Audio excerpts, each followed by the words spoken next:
Summer is road trip season, right? And that means more and more people are out, more and more cars are on the road, and more of a chance to get in a crash. Well, tonight, news specialist Brian Carlson breaks down Utah's top 5 deadliest roads and the solutions aimed at getting you home safely. Hitting the road in Utah can take you to so many places. Our state is home to endless scenic views and thousands of miles of freeways and highways. But some are notorious for deadly crashes. I think it's the grace of God. That's the only reason why I'm here. Sadly, Landon Jacobson of Emery County knows it firsthand. In 2015, he and his family were victims in a fatal crash on Utah's deadliest stretch of road, a short span of 4 miles in Spanish Fork Canyon.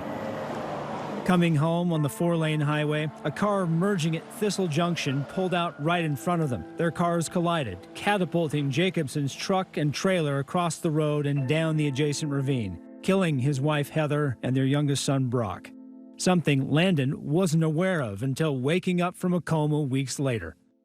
I would forget, and they would have to keep telling me, like, every day.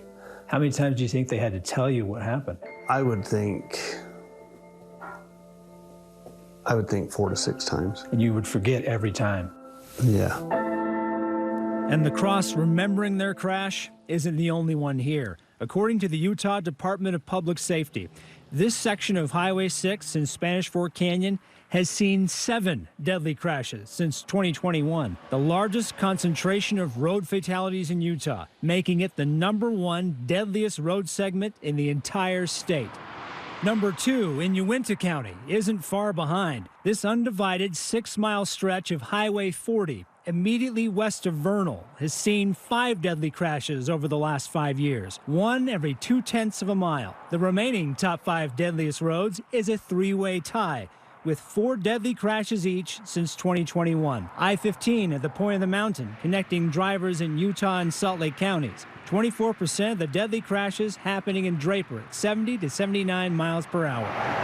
This 7-mile stretch of I-80 in Utah's West Desert, just east of the Salt Flats. 36% of the time, the deadly crash began with a car or truck rollover. Finally, the first 2 miles up American Fork Canyon, in this narrow road with the mountain on one side and the American Fork River on the other. Statewide, data shows most deadly crashes are caused by bad driver behavior, with speed playing a major factor.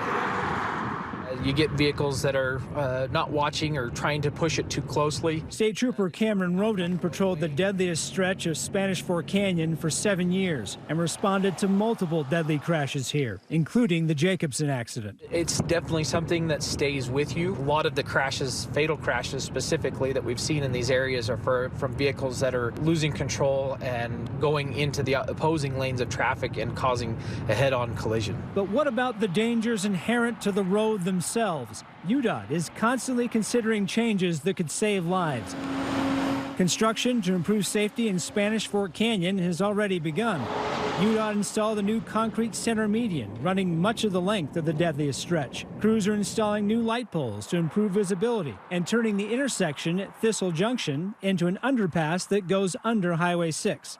Anything we can do to cut down on those crossover crashes, that's the goal of a safety project like this. State troopers encourage drivers to take responsibility too. If not, the consequences can be irreversible. And this is Brock's saddle and the hat he had in the accident. The Jacobson crash forever altered Landon's life.